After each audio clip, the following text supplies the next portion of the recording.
So నాతో పాటు swag cinema director Harshit గారు ఉన్నారు. సో ఒకసారి మాట్లాడదాం. సో సార్ సెకండ్ సినిమా అనేది పెద్ద హర్డల్. సెకండ్ సినిమా హిట్ అయిన తర్వాత అసలు నో లుకింగ్ బ్యాక్ అనే డైరెక్టర్స్ చాలామంది ఉన్నారు, కానీ సెకండ్ సినిమా ఫెయిల్ అయిన డైరెక్టర్స్ చాలామంది ఉన్నారు. సో మీరు ఈరోజు స్వాగ్ రిలీజ్ అయింది, హిట్ కొట్టారు, ఎలా ఫీల్ అవుతున్నారు?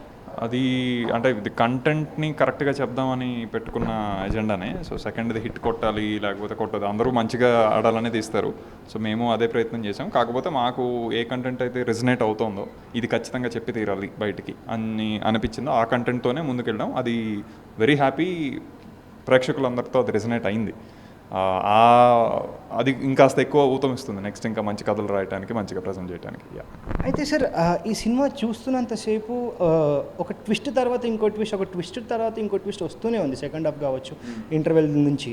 సో ఇంటర్వెల్ వరకు సస్టైన్ అవి, దాని తర్వాత ట్విస్ట్లు డైజెస్ట్ చేసుకునేటప్పుడు మీరు రాసేటప్పుడు ఎట్లా ఫీల్ అయ్యారు? ఆడియన్స్ అది రియాక్ట్ అయ్యారు థియేటర్లో? నేను రాసేటప్పుడు అది అవసరం అనిపించింది. ఎందుకంటే ఒక 2 పాత్రలు 3 పాత్రలు ఇవన్నీ ఆల్రెడీ చాలా సినిమాలు చూసున్నాం. సో అంతకన్నా ఎక్కువ వెళ్ళాలి అనే ఆ ఉద్దేశంతో వెళ్ళలేదు. కానీ ఒక జెండర్ అనే కథని చెప్తున్నప్పుడు ఆటోమేటిక్గా దట్ ఈస్ డిమాండింగ్ బిగ్గర్, ఇది ఇంకాస్త ఎక్కువ ఎక్స్పాండ్ చేయాలనే ఉద్దేశం అనిపించింది. ఉత్తినే ఎక్స్పాండ్ చేసుకుంటూ వెళ్తే అది ఎంగేజింగ్గా ఉండదు. సో ఆబ్వియస్గా కొంతసేపటి తర్వాత ఓపెన్ చేసే విషయం అలా చేసుకుంటూ వెళ్ళటం అనేది దీనికి తప్పని విషయం. సో ఆ తప్పని విషయాన్ని ఇబ్బంది పడకుండా ఆడియన్స్ తీసుకున్నారు. అది మేము ప్రెజెంట్ చేసాం, వాళ్ళు తీసుకున్నారు. అది చాలా హ్యాపీగా ఉంది. అది నెక్స్ట్ ఇంకాస్త కాంప్లికేట్ చేయం, కానీ will keep it more engaging. Pre release ఈవెంట్లో కూడా మీరు చాలా కాన్ఫిడెంట్గా మాట్లాడారు. మీ పేరెంట్స్ని తీసుకొని రండి, అందరికీ చూపించండి సినిమా, నేను సినిమా చూసి మాట్లాడుతున్నా అన్నారు. సో ఈరోజు రెస్పాన్స్ చూస్తే పేరెంట్స్తో రావచ్చా ఇలాంటి సినిమాలకి అని ఒక క్వశ్చన్ మార్క్ కూడా ఉంది. సో ఏంటి చెప్తారు? పేరెంట్స్తో రావచ్చా అనే క్వశ్చన్ మార్క్ అంటే నాకైతే ఇప్పటికీ నాకేం వినపడలేదు. బికాస్ ఇది పేరెంట్స్తో చూడకూడని కంటెంట్ కాదు. ఇన్ఫ్యాక్ట్ వాళ్ళతో చూస్తే ఇంకాస్త ఎక్కువ అర్థమవుతాయి ప్రస్తుత తరానికి. ఇప్పుడు సెకండ్ హాఫ్లో ఏ విషయాలు అయితే కొన్ని డిస్కస్ చేసి ఉన్నామో అది ఆబ్వియస్గా మన పేరెంట్స్ కాదు, వాళ్ళ పేరెంట్స్కి సంబంధించిన తరాన్ని. సో ఆబ్వియస్గా తాతల వరకు కూడా వచ్చి తీసుకొచ్చినా వాళ్ళు ప్రశాంతంగా ఇది నేను రిలేట్ అవుతున్నా అని వాళ్ళు చెప్తారు. సో ఎందుకురా ఇలాంటి సినిమాకి తీసుకొచ్చా అనేది అయితే ఖచ్చితంగా ఉండదు. ఫస్ట్ హాఫ్ ప్రాబబ్లీ అది మేజర్లీ యూత్ ఫోకస్డ్, ఆర్ ఒక స్క్రీన్ ప్లేని ఎంజాయ్ చేస్తూ తీసుకునే వాళ్ళ ఫోకస్డ్. అలాంటి దానికి వాళ్ళకి ఒక కొత్త ఎక్స్పీరియన్స్ లాగా ఉండొచ్చు పెద్దవారికి, వయసులో పెద్దవారికి. బట్ ఆ ఎక్స్పీరియన్స్ని కనుక సస్టైన్ చేసుకోగలిగి సెకండ్ హాఫ్కి వెళ్ళారంటే ఐ థింక్ వాళ్ళు చాలా మంచి ఫీలింగ్తో బయటకు వెళ్తారు. అప్రిషియేషన్ వస్తుంది, మంచి సినిమాకి తీసుకొచ్చావురా అని. సో అదైతే ఇంకా సస్టైన్ అవుతుందని అనుకున్నా. This is just day 1.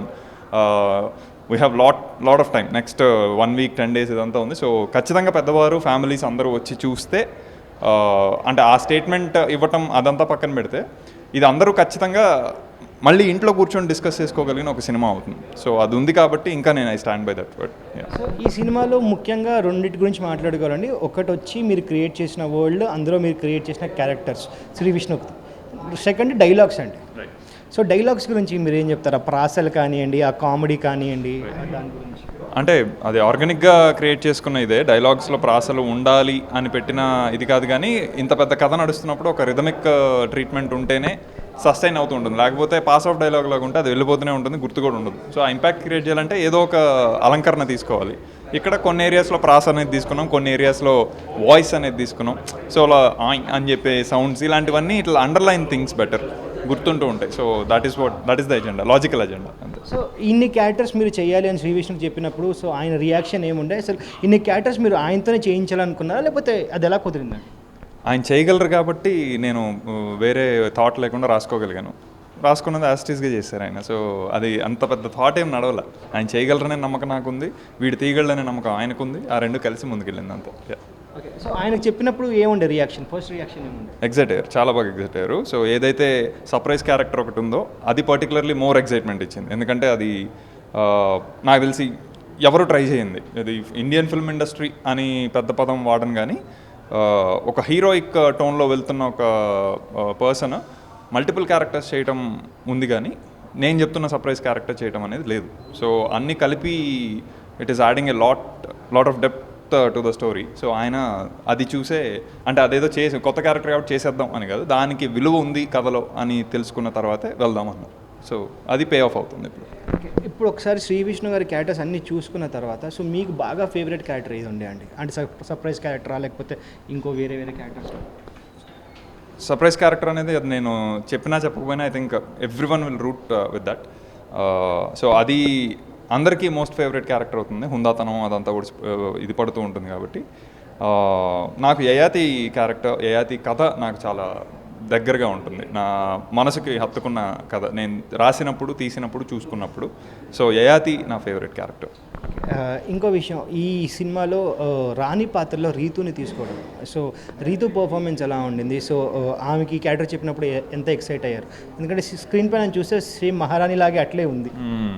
So ఆవిడ ఆన్ స్క్రీన్ పర్సోనా కూడా అంత స్ట్రాంగ్ లేడీ ఫీల్ ఉంటూ ఉంటుంది. సో సునాయాసంగా తీసుకొచ్చేసారండి ఆవిడ. అంటే మాకు కూడా చాలా కన్స్ట్రెంట్స్ ఉండేవి, లొకేషన్ కన్స్ట్రెంట్స్ అది ఇది. సో అందులో ఒక్కసారిగా ఆ పాత్రలోకి వెళ్ళి వెంటనే డెలివరీ చేసి మళ్ళీ నెక్స్ట్ సీన్కి వెళ్ళిపోవాలి. మేమేమి లగ్జూరియస్గా ఇట్లా చేద్దామనే ప్లాన్తో అయితే వెళ్ళలేదు. డిసిప్లైన్డ్గా ఎంత అనుకున్నామో అంతలోనే తీసుకుందాం అనే ఉద్దేశంతో వెళ్ళున్నాం. సో అది ఉన్నప్పుడు ఆబ్వియస్గా ప్రెషర్ నా టీమ్ నాతో పాటు యాక్టర్స్ మీద కూడా ఉంటుంది.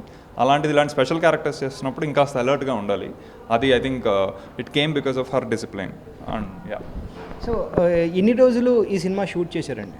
మొత్తం 90 days జరిగింది. 90 daysలో మొత్తం అంతా యా 90 days అంటే 90 days shoot days, 90 working days in the span of 1 year అనుకోవచ్చు. యా అయిపోయింది ఒకటే క్వశ్చన్.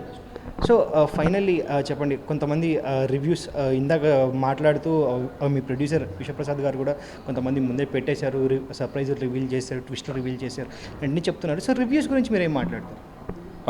సినిమాకి వచ్చిన రివ్యూస్ అంటున్నారు ఇన్ జనరల్గా.